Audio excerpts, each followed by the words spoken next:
Olá, sejam bem-vindos mais uma vez ao nosso canal de estudos e reflexões a respeito da doutrina espírita. Hoje falaremos sobre um tema muito importante dentro do movimento espírita, que são a influência dos espíritos obsessores sem maldade, fascinadores, pseudo-sábios, sistemáticos, escrevinhadores, escritores frustrados, espíritos familiares de modo geral, que dão comunicações. E dentre essas comunicações existem algumas questões que, para aquele olho treinado, é mais fácil filtrar essas questões para entender em que lado da escala ou em que lugar da escala esses espíritos se encontram. E também para entender o grau de extensão do conhecimento desses espíritos. Então, entender algumas técnicas que esses espíritos usam para ser aceito é importante no estudo e desenvolvimento da faculdade mediúnica. Então vamos lá. Primeiro, vamos passar aqui um breve resumo sobre esses espíritos. Primeiro, obsessores sem maldade. O que seriam obsessores sem maldade? Espíritos que simplesmente querem dar suas comunicações, encontrou um médium e aquele médium se torna vítima dele e ele passa a dar comunicações, dando as suas opiniões, como qualquer pessoa da esquina que gosta de dar sua opinião. Eles não têm o desejo de prejudicar o médium, ele não tem o desejo de enganar as pessoas, apenas ele quer o bem, mas da maneira dele, ou então da forma como ele entendeu o que é esse bem. Então, é os chamados obsessores sem maldade. Tem o pior, um dos piores, que são os fascinadores. Esses querem ter um domínio moral e intelectual sobre o médium e fazer dele uma vítima. É apenas um meio de alcançar a fama, de alcançar o controle. Esses são um dos piores. Temos também os pseudo-sábios. São espíritos que detêm um certo conhecimento de filosofia, de ciência e apenas acham que o mundo deve ser visto à sua maneira. Então, esses espíritos também se utilizam dos médiuns como vítima a fim de colocar as suas ideias como se fosse a sublimidade do mundo espiritual. Existem os sistemáticos. O sistemático é aquele, não, o mundo é assim, o mundo é assado. E eles, quando desencarnam, continuam com as mesmas opiniões. São aquelas pessoas que, na discussão, querem sempre dar a última palavra. Aquela pessoa que na discussão, ela não quer esclarecer a razão. Ela não quer, pelo diálogo, chegar a um conhecimento mais amplo para ambos. Não, ela só quer vencer. Ela quer superar os seus adversários, os sistemas. São pessoas que acham que têm uma forma de interpretação perfeita para todas as coisas. Existem os escrevinhadores, são aqueles que apenas usam o médium como passatempo. Então ele escreve muito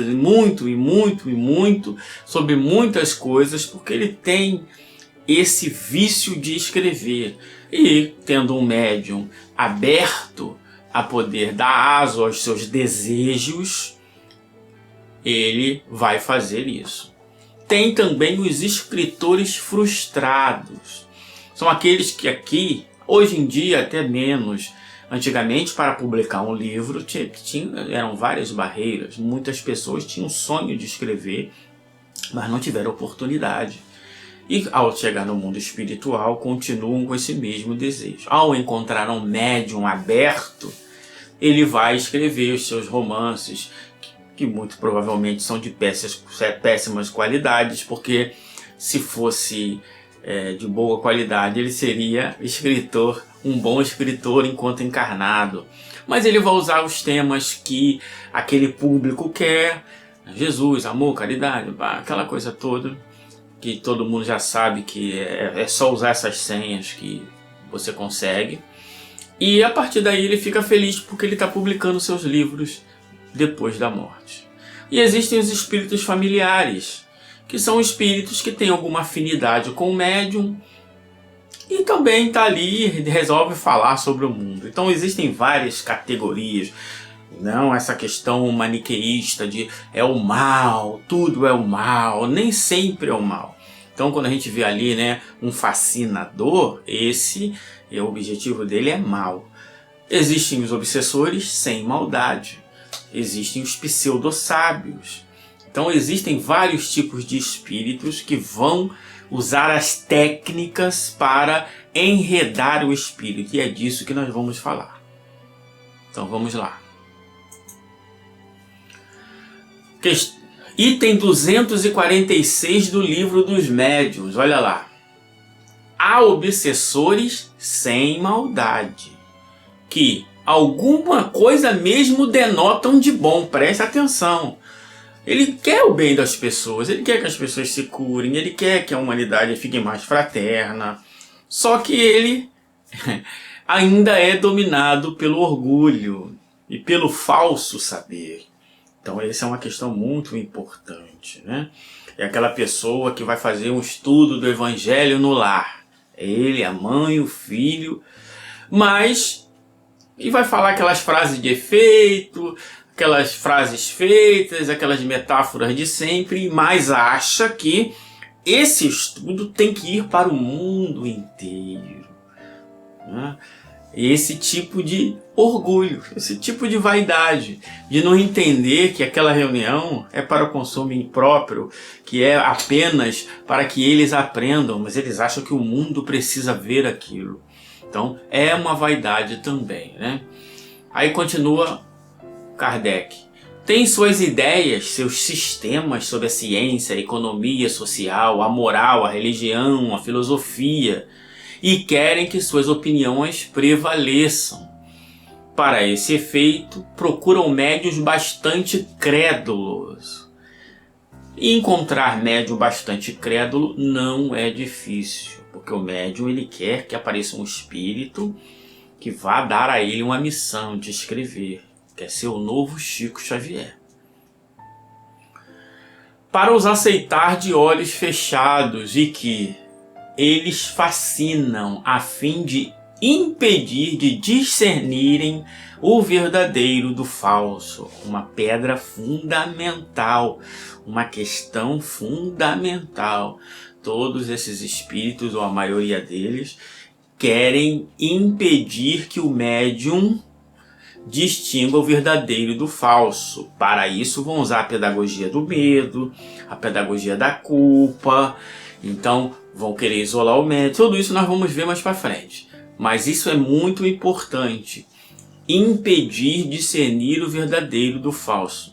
Como se faz a separação do verdadeiro do falso?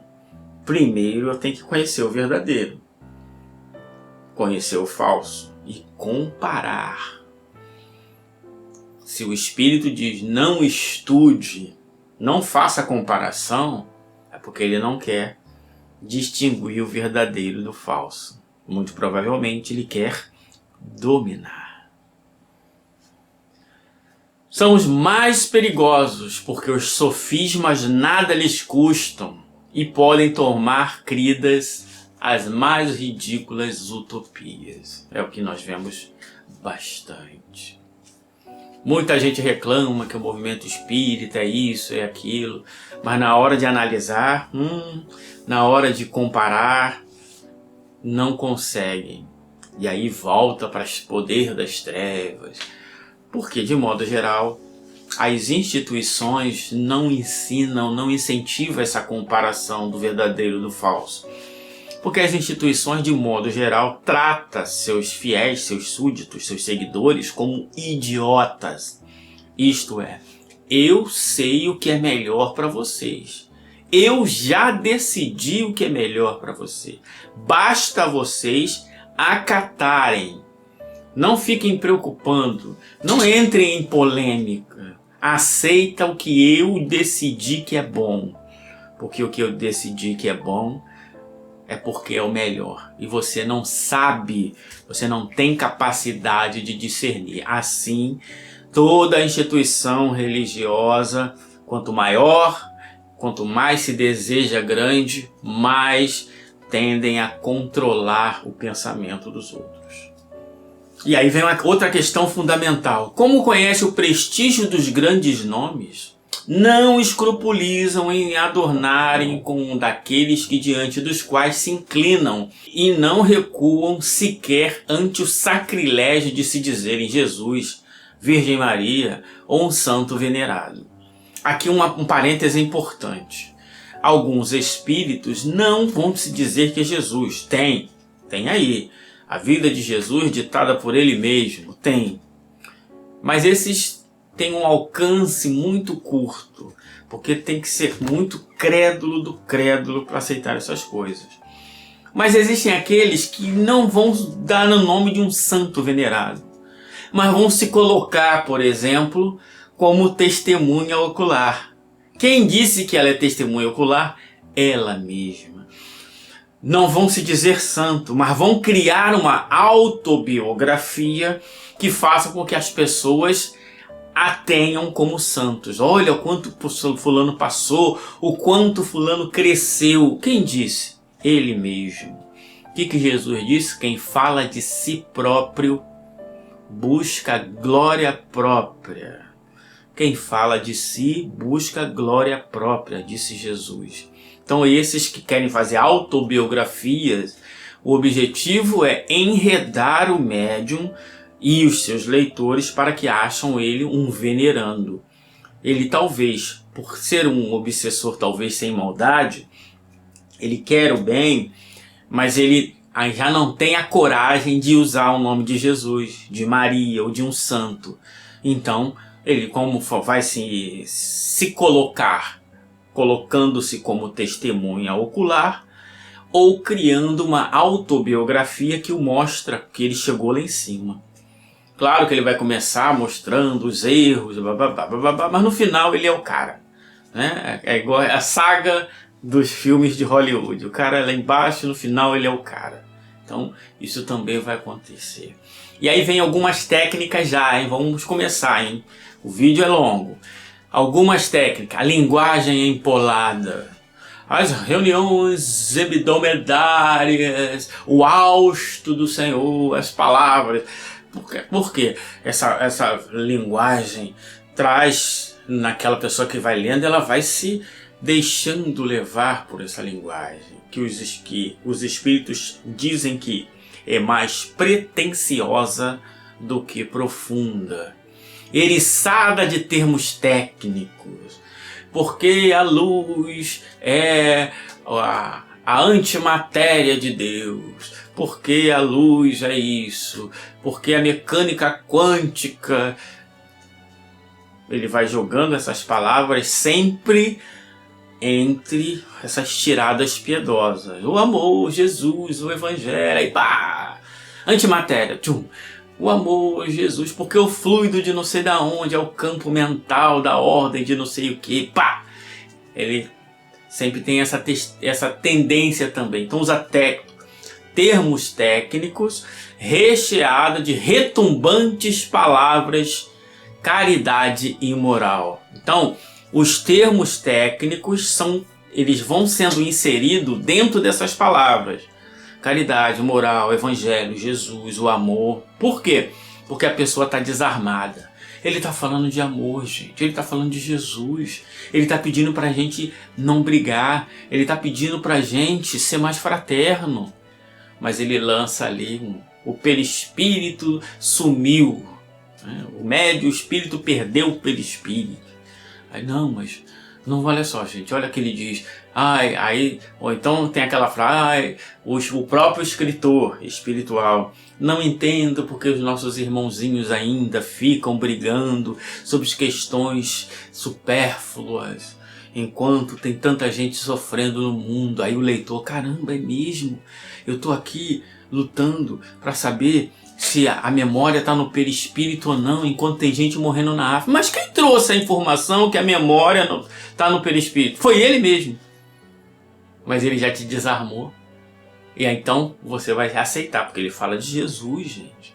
Né? Essa frase que vocês, um meme que rola por aí, o Espiritismo é maravilhoso. Né?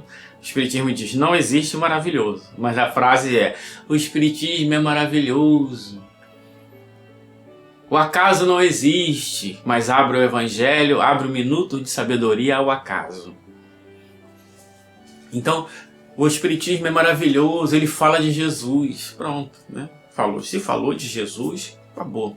Então é o que o Erasto está dizendo aqui.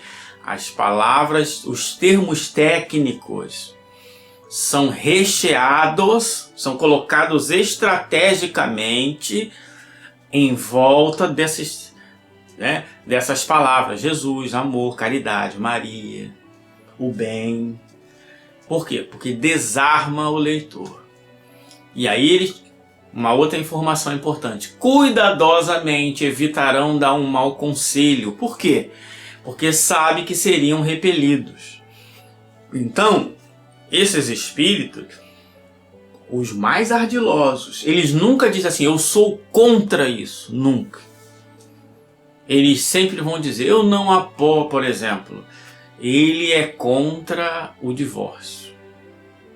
Ele diz, não apoiamos o divórcio em tempo algum. Ele não disse que é contra o divórcio, ele só não apoia. Quando ele não apoia? Nunca. Não importa se o marido está batendo, está espancando os filhos, está abusando das crianças, não importa se ele estuprou a esposa, não importa. Ele não apoia, ele é contra. Por quê? A convicção dele é o sistema que ele criou. A doutrina espírita, divórcio é uma criação humana, separa de corpos o que já está separado de espírito. Pronto. O que une o espírito é a lei de amor. Então, a forma como o espírito usa as palavras enreda o leitor, o prende, ok? Então eles cuidadosamente vão evitar dar um mau conselho.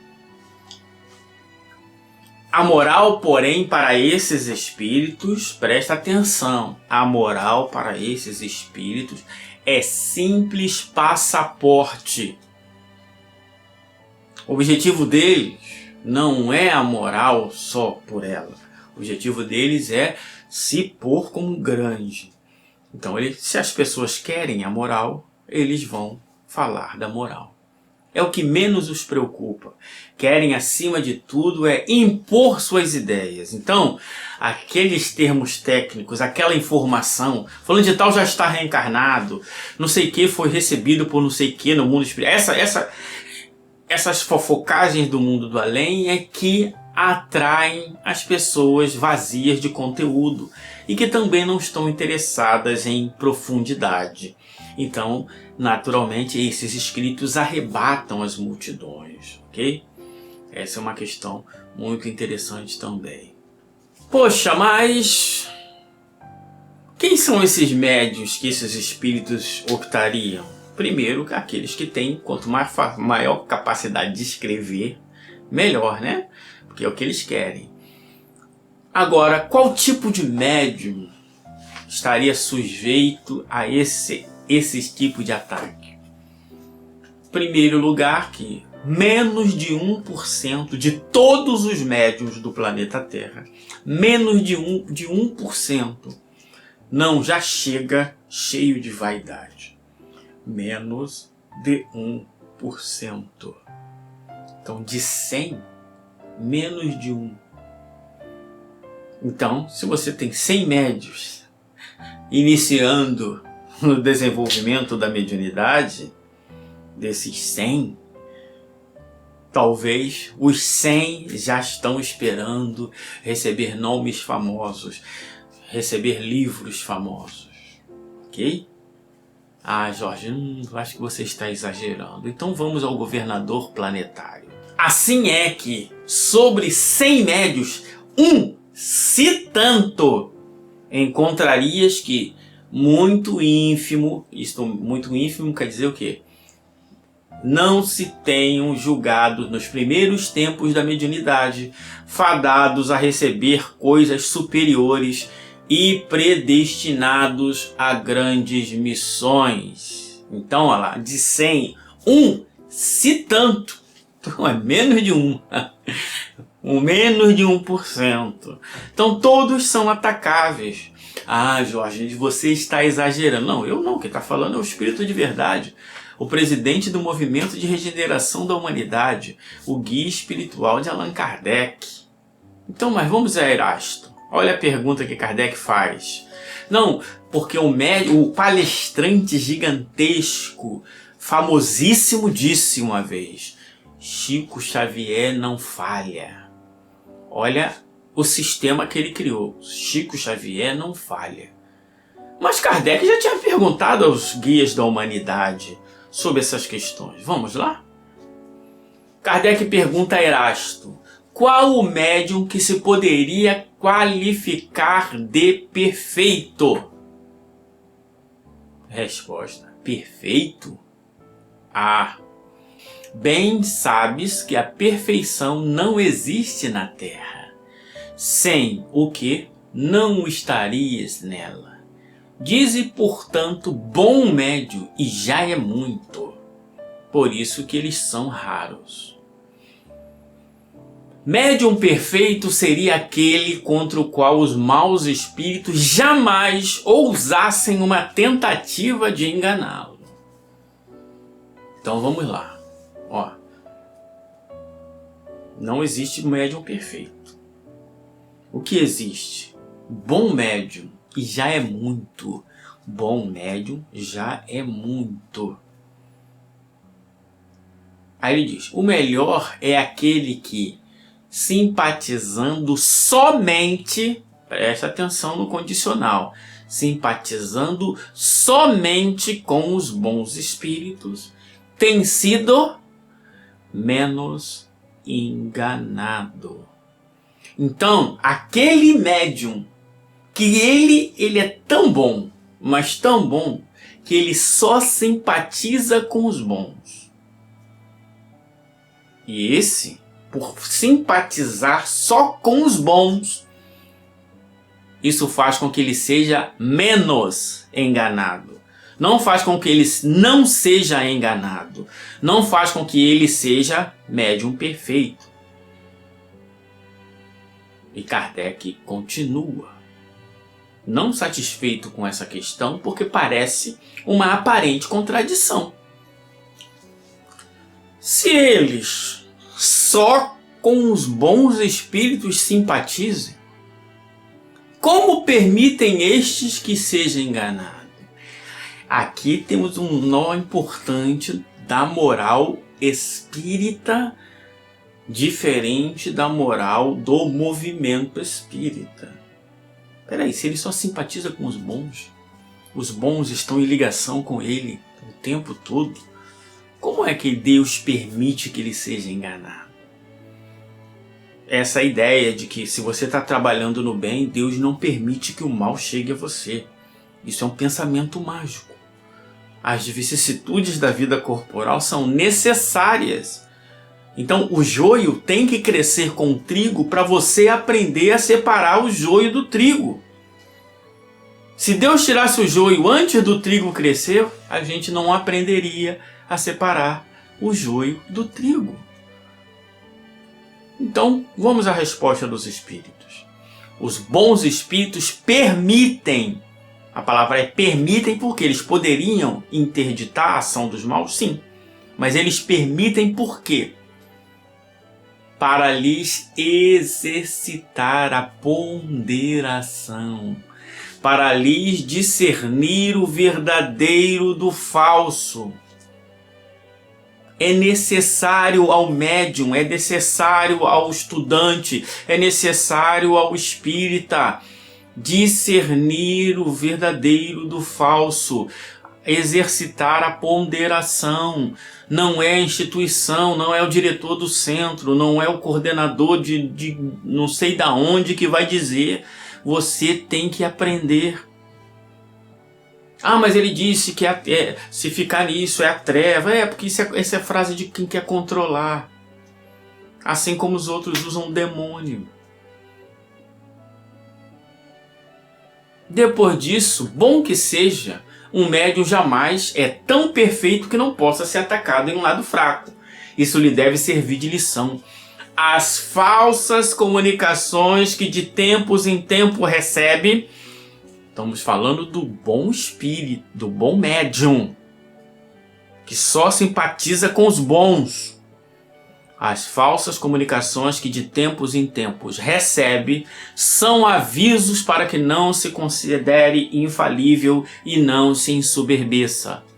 Então aquele médium que publica tudo o que recebe já sabe que está publicando mentiras junto com verdades. Se é que tem verdades ali. Qual médium? Qualquer médium. Por isso que Kardec teve que estabelecer o controle universal dos ensinos dos espíritos. Não recebeu livro com base em um médium, nem com 2, nem com 10, por causa exatamente disso. E aí, pelo sistema que ele criou, que não vale agora entrar aqui, ele consegue minimizar esses efeitos. O médium que recebe coisas mais notáveis não pode se vangloriar. Por quê? Porque não é dele. Não é dele. Ele é um intermediário. Essa é a questão.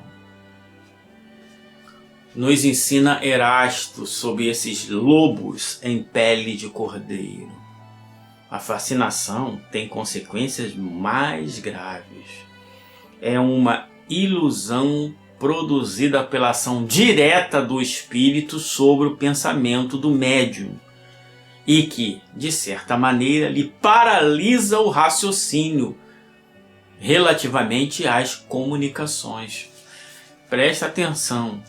Então, essa ação moral sobre o médium, ela se dá de várias maneiras. Nós vamos ver essas técnicas aqui mais para frente. Mas ele paralisa o raciocínio do médium. O médium se sente constrangido de questionar, porque tem uma assinatura grande, porque o espírito gera muita confiança nele. Ele se sente envergonhado de questionar um ensinamento, de fazer uma pergunta ao espírito, de rejeitar algo que foi escrito. Porque os espíritos mais orgulhosos, quando são pegos pelo pé, ele bota a culpa no médium, bota a culpa no ambiente. Isso acontece também. Então, vamos agora, depois dessa introdução, vamos a algumas técnicas. A primeira forma é a aproximação. O espírito que quer enredar o médium, ele vai se aproximar. Claro, ele tem que se aproximar. Ele pode se aproximar de várias formas. Se o médium é vidente, ou se ele tem uma capacidade de ter uma tela mental mais definida, o espírito vai usar alguns símbolos que o médium tenha por venerando. Pode ser o símbolo, se ele é mais esotérico, mais oriental, aparece na hora que aquele espírito aparece uma imagem do Yin Yang, ou ele projeta na mente do médium o Yin Yang, uma estrela de Davi, umas imagens de uma santa, Nossa Senhora Aparecida, a imagem de uma cruz, por exemplo. Sempre uma imagem que já desarma o médium. Então essa é a forma, uma das formas dele se aproximar.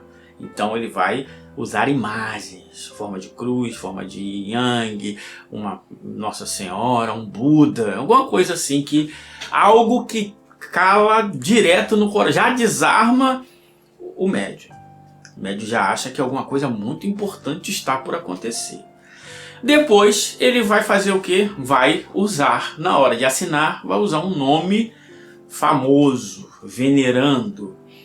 Nós sabemos que a maioria dos bons espíritos nunca encarnaram, a maioria não, mas uma gama muito grande de espíritos nunca encarnaram na Terra. Então não tem nem nome para dar. Mas você quer usar o nome tal, para eles não é problema nenhum. Mas o obsessor, ele quer esse nome. Então, como já apareceu lá na Revista Espírita, em 1866, São José, santo, 3 vezes santo. Então ele já deu uma carteirada. Outro apareceu, eu sou o anjo Gabriel, eu sou o anjo Ismael, eu sou o anjo Heliel, eu sou o anjo, sei lá, Ezequiel. Por quê? Porque ele já deu a carteirada. Como é que o espírito de verdade se apresentou a Kardec? Kardec pergunta aos espíritos sobre ele. Pergunta, quem foi esse espírito? Ele diz, isso aí é o governador planetário, rapaz, se liga. Esse aí é o cara. Não. Foi um homem bom e justo. Um homem bom e justo. Não deu título de santo, não deu título de nada. A partir da profundidade das comunicações, do alcance das comunicações, da extensão da comunicação, faz-se necessário entender que espírito é esse. Mas aí a comunicação já se fez presente e não o nome. Então, nome famoso ou venerando que impõe a respeito sempre. Ele pode dizer um nome que ninguém conhece. Não, mas eu sou fulano de... Não, mas eu sou o presidente da falange do Pentágono. Eu sou o representante, o secretário-geral espiritual da falange trapezoidal do toroide da luz divina oriental ocidental. Não sei, o nome é um nome diferente. Mas só o cargo do cara já é, né? Então, tem aqui a falange do Cristo e tem a minha falange aqui. Nós estamos mais ou menos no mesmo nível. Tem isso também. E tem uma outra técnica também, que é uma biografia roubada ou inventada. Como é uma biografia roubada, o cara vai, assina o nome e já roubou a biografia, né? Ou ele cria a própria. Ou ele pega a sua verdadeira biografia e salpica heroísmos, conquistas, né, vitórias, progressos, ao colocar na segunda ordem. Também acontece.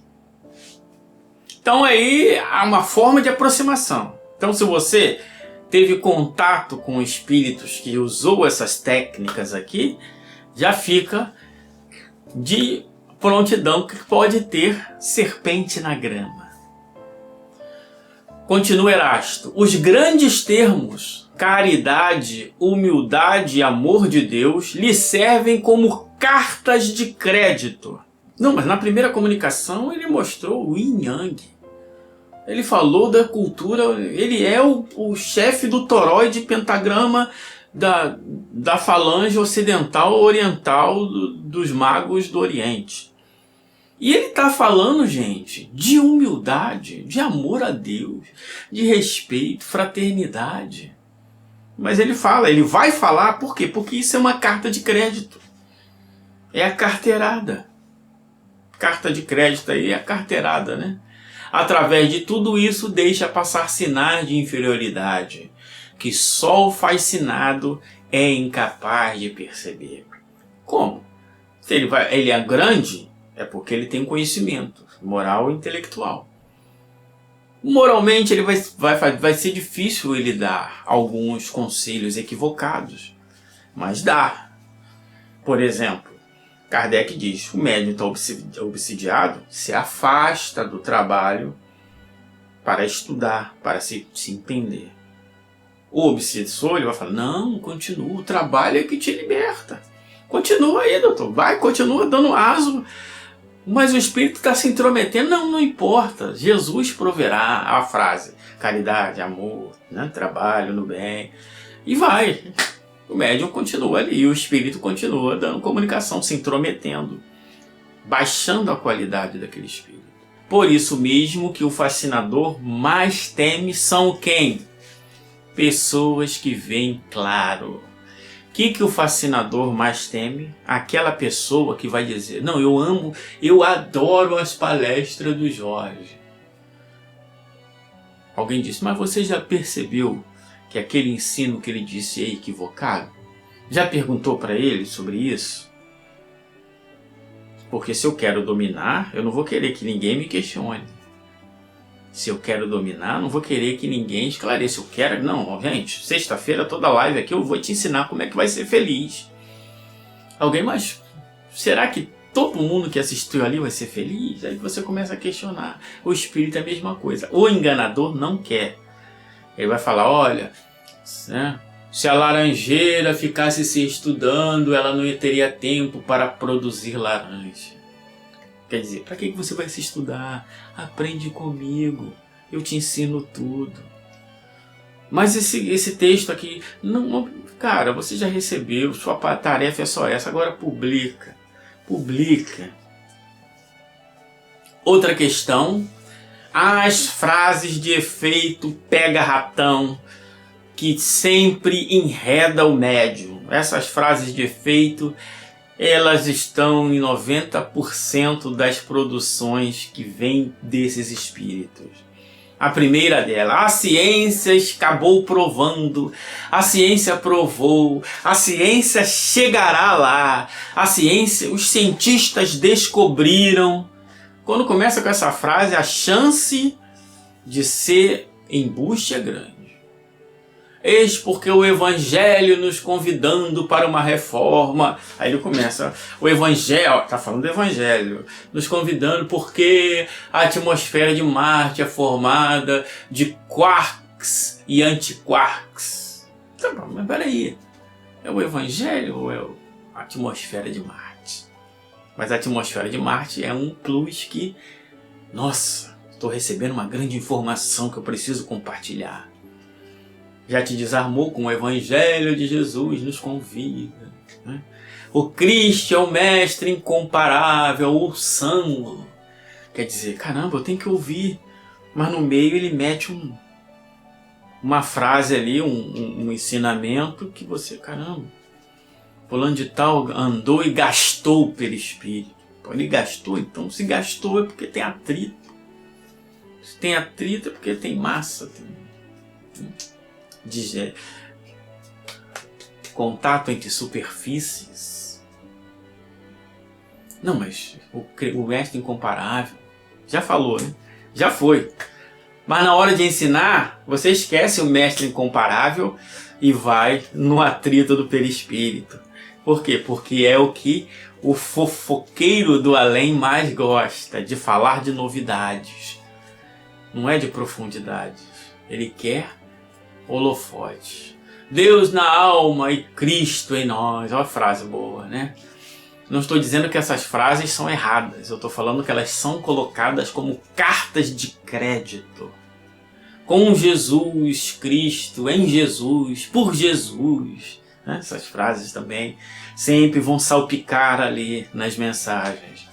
O Evangelho de amor, o Evangelho universal, o Evangelho eterno, a árvore do cristianismo, a árvore do Evangelho, o Evangelho eterno. Todas essas frases, elas estão ali apenas para, vamos dizer assim, servir de alicerce às revelações e aos sistemas que o Espírito quer trazer.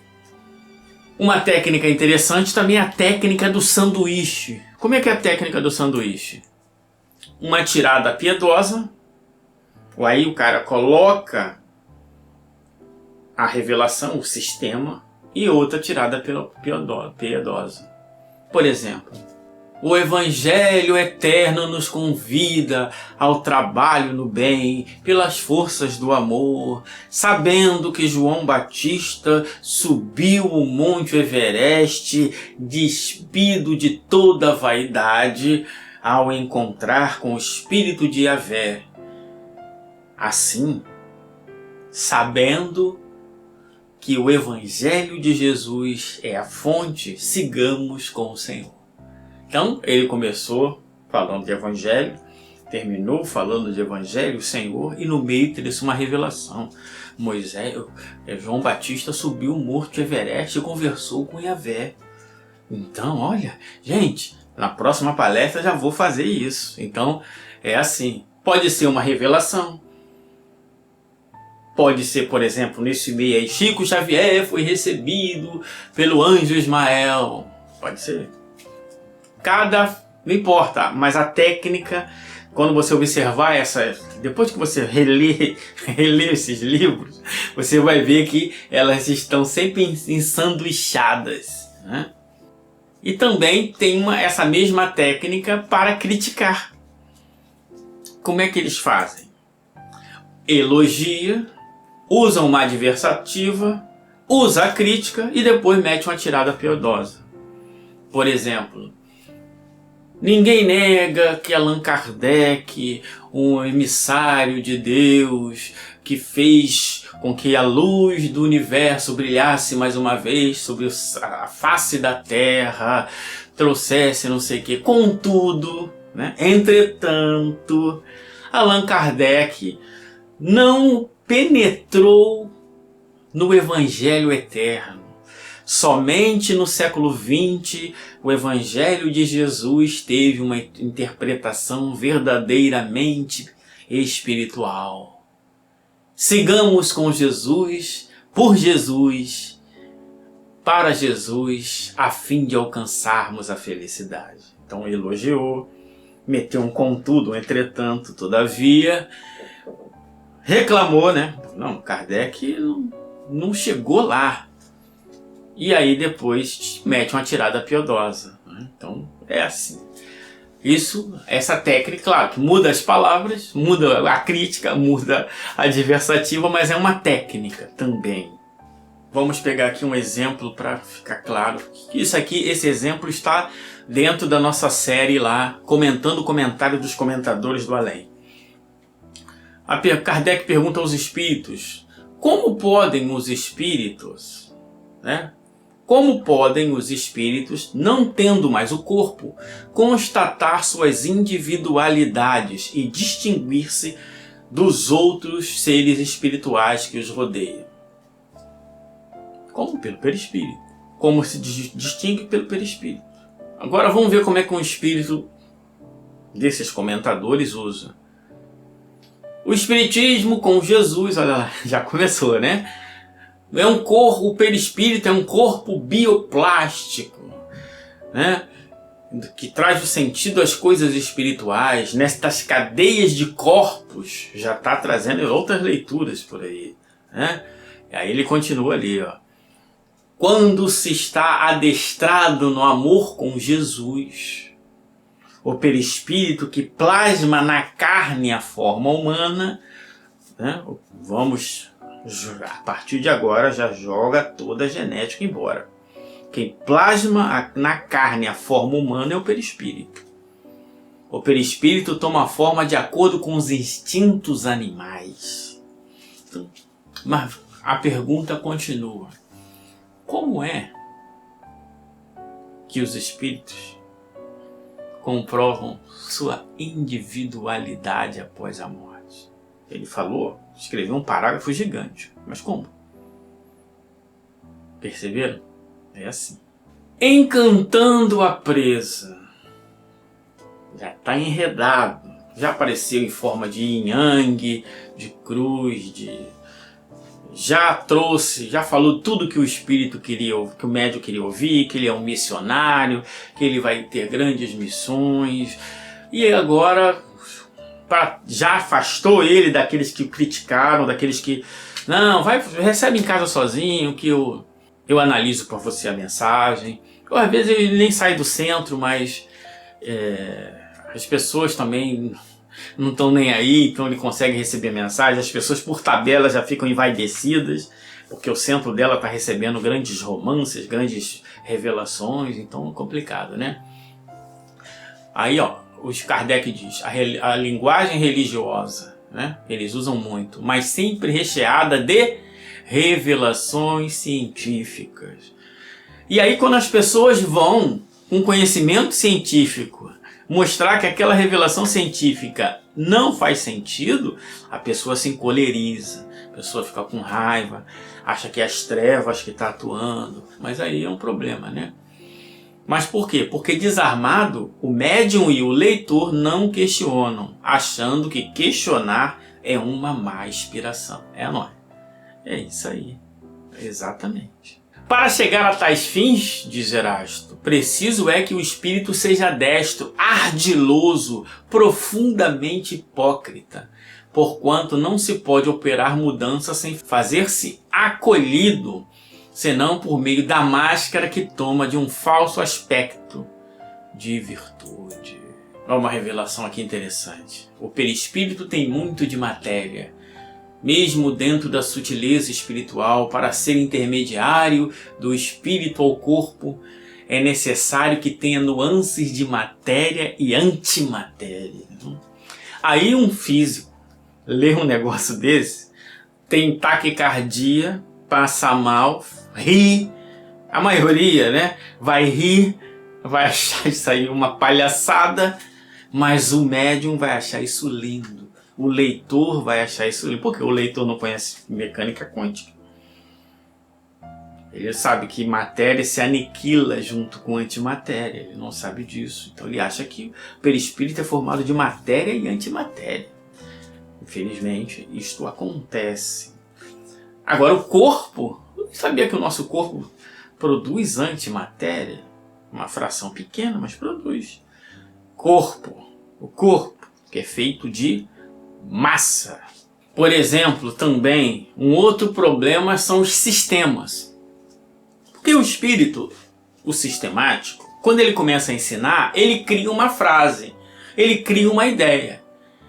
O problema do sistema é que se você for buscando, usando o critério da razão sobre esse sistema, ele tem que se sustentar. Se ele não se sustenta, é porque o sistema é falso. Por exemplo, olha esse aqui. É um erro alimentar-se o homem de carne dos irracionais, isso é, dos animais? Resposta do espírito. A ingestão de víscera dos animais é um erro de enormes consequências, do qual derivam os numerosos vícios da nutrição humana. Então preste atenção na resposta do espírito. Ele diz que se alimentar de carne dos animais é um erro. Não é só um erro. Que erro, né? Mas é um erro de enormes consequências. O que ele está falando pode ser verdade, pode ser mentira. Tudo bem. Mas será que a gente pode aplicar esse sistema a todas as coisas? Essa aqui é a questão importante. Então vamos lá. Olha aqui. Jesus multiplicou pães e peixes. Se comer carne é um erro de enormes consequências, Jesus, não estou dizendo que a multiplicação é verdadeira. Segundo a narrativa dos evangelhos, Jesus multiplicou pães e peixes. E os pescadores pegaram aquele peixe e fizeram o quê? Devolveram? Não. Ou foram vender ou foram comer. Então Jesus induziu, levou as pessoas a cometerem erros de enormes consequências. Olha que problema. Mas não basta Jesus ter levado as pessoas a cometerem erros de enormes consequências. Erros que têm por base o vício da alimentação humana. Olha lá. Depois disso mostrou-lhes as mãos e os pés. Quem? Jesus. E não crendo, eles ainda, por causa da alegria, estavam maravilhados. E disse-lhes: tende aqui alguma coisa para comer? Jesus disse: tem aí alguma coisa para comer? Então lhe apresentaram parte de um peixe assado e um favo de mel, o que ele tomou e comeu diante deles. Então, se a gente fosse seguir o sistema anti-espírita de que a alimentação é um erro de enormes consequências, Jesus cometeu dois erros, um menos grave e um gravíssimo. O menos grave é o segundo, que ele comeu, é um erro que só compete a ele. Outro erro grave é induzir as pessoas a um erro de enormes consequências. Logo, Jesus foi para o umbral. Deve ter sofrido muitos anos no umbral, porque ele comeu carne. É um erro de enormes consequências. Mas vamos à doutrina espírita. Olha o que o Lamennais diz. Pode ser bom cristão e bom espírita e comer à sua maneira, contanto que seja um homem razoável. É uma questão um pouco leviana para nossos estudos, mas que não é menos útil e aproveitável. Isso é tão óbvio, né? Mas por quê? Mas o espírito ele é a favor do veganismo. É um direito que ele tem. O espírito ele é a favor do vegetarianismo. É um direito que ele tem. esse texto aí do Lamennais, da Revista Espírita de 1863, ele fala que você não se alimentar dos animais pode até te predispor a um estado melhor. Mas dizer que se alimentar é um erro de enormes consequências, não. Então é assim, analisando o que o Espírito fala é que a gente sabe separar o joio do trigo e não aceitar porque é o Espírito tal. E não ficar se debatendo, esperneando, tentando defender o Espírito. Não, erro é erro. Se ele é do bem, ele vai fazer questão que seja esclarecido. Se ele não é do bem, ele vai querer que você não esclareça, porque ele quer que seja aceito. E se for pego, vai dizer que o médium não filtrou seus pensamentos. Kardec, quando Lázaro falou lá do instinto animal, instinto moral, Kardec, opa, não é isso não. O Lázaro não disse que foi o médium que não filtrou seu pensamento. Por quê? Porque ele queria que a contradição fosse levantada e esclarecida. Os sistemáticos não. E aí depois de tudo isso vem o isolamento, né? Daí consistir a tática sempre de inspirar o seu intérprete ao afastamento de quem quer lhe abrir os olhos. Por quê? Por esse meio, evitando toda contradição, fica certo de ter razão sempre. Aí ele vai usar algumas técnicas para evitar que você critique, né? Você está dando frutos. A laranja não pode se estudar assim. A laranjeira não pode se estudar a si mesma. Se ela gastar tempo se estudando, ela não produz. Umas frases aqui, não estou dizendo que estas frases são por si erradas, mas elas podem ser usadas pelos levianos, pelos falsários, pelos sistemáticos, pelos pseudo-sábios para afastar o médium. Olha lá. Faze da língua instrumento de críticas incessantes e acabará guardando na boca uma placenta envenenada, servindo à parturição da crueldade e do crime. Então, se você é um crítico, se você leu que a alimentação da carne é um erro de enormes consequências, não parou para ponderar que existem pessoas que se não tiver carne vai morrer de fome, ou isso aí é uma questão mais social, mas de que a moral espírita não prescreve isso, se você parou para analisar isso, você está cometendo um crime. A crítica leva ao crime. Com outras palavras, usando uma linguagem empolada. O obreiro do Senhor não critica. Mas Jesus não é o guia e modelo? Ai de vós, raça de víboras! Não é o modelo? Não é o guia? Sereis meus discípulos se eu fizer o que eu vos mando.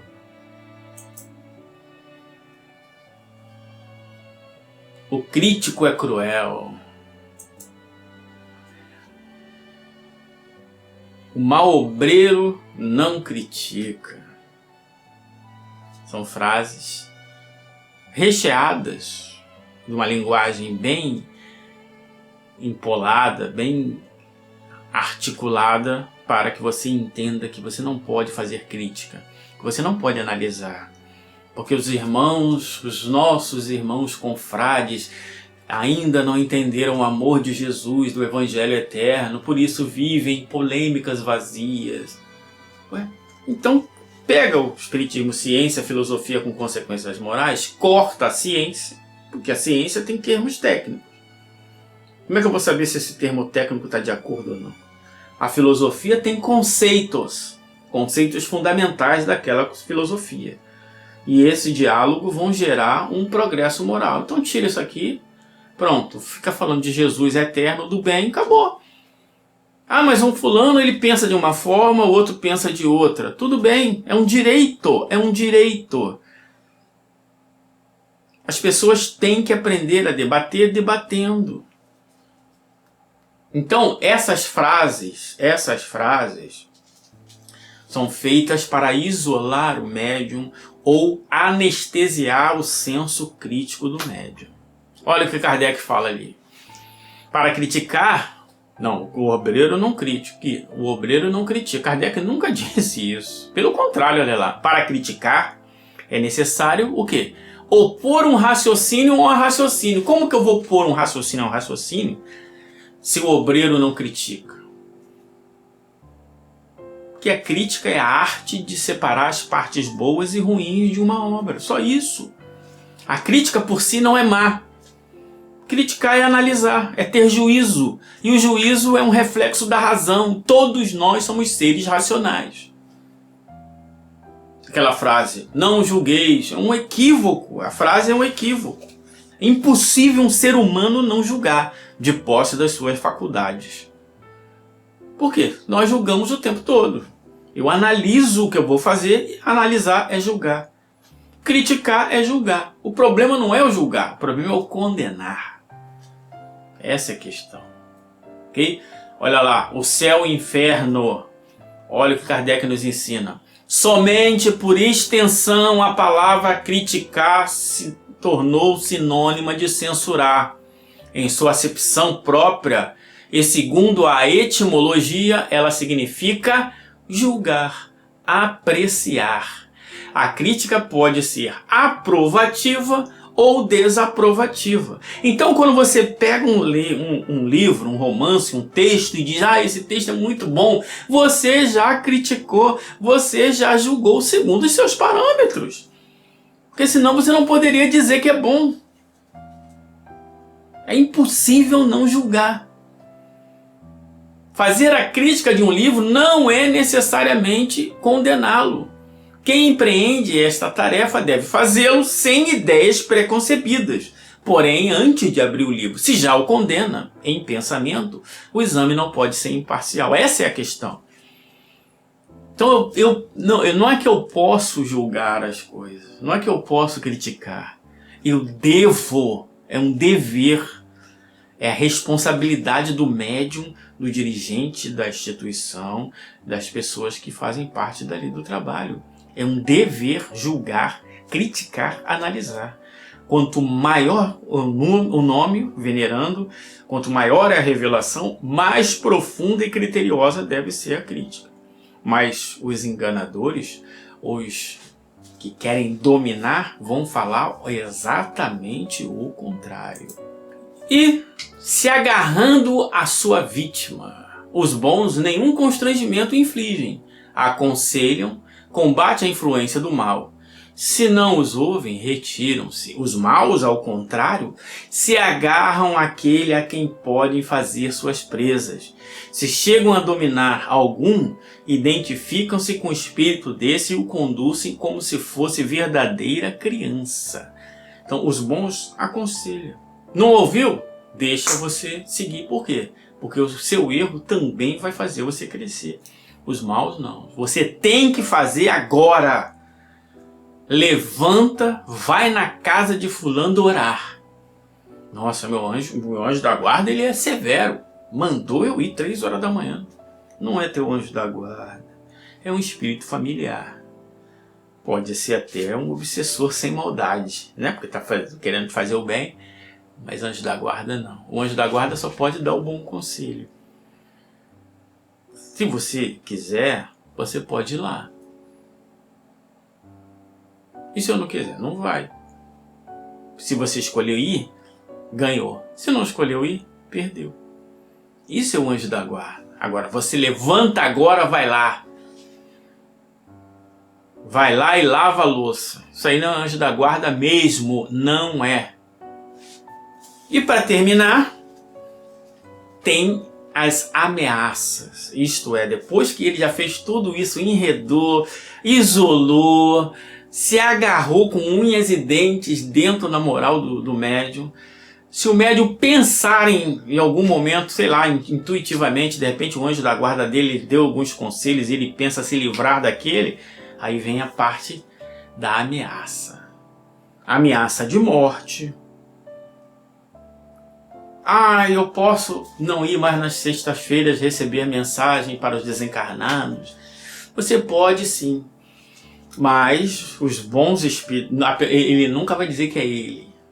os bons espíritos, os espíritos superiores, os espíritos do alto, os guias da humanidade, eles podem te tirar da Terra a hora que você não quiser mais. Caramba! Eles podem, olha como é que eles podem, na verdade está ameaçando de morte. Se você parar de escrever, você vai morrer. Então, quantos querem morrer? Muito poucos, né? Então, é uma técnica. Se você parar de ir na reunião mediúnica, isso aí poderá dar problemas na sua mente. Você pode adoecer. Porque os fluidos, já começa um sistema, né? Porque esses fluidos ficarão aglutinados em você e isso vai gerar um problema mental, né? Olha lá, fulano de tal tá doente, tá vendo? Porque parou de frequentar o centro, ela tá meio doentinho da cabeça. Por quê? Parou de se trabalhar mediunicamente. Ameaça. E parou de ir no centro, tá cheio de espírito na tua casa, tá vendo? Naquele dia lá que o copo caiu, o quê? Aquilo ali é isso. O carro, tá vendo? Pneu furou, ó. Viu? Você parou de ir no centro, ó. Como é que as coisas começaram a andar para trás? Obsessão.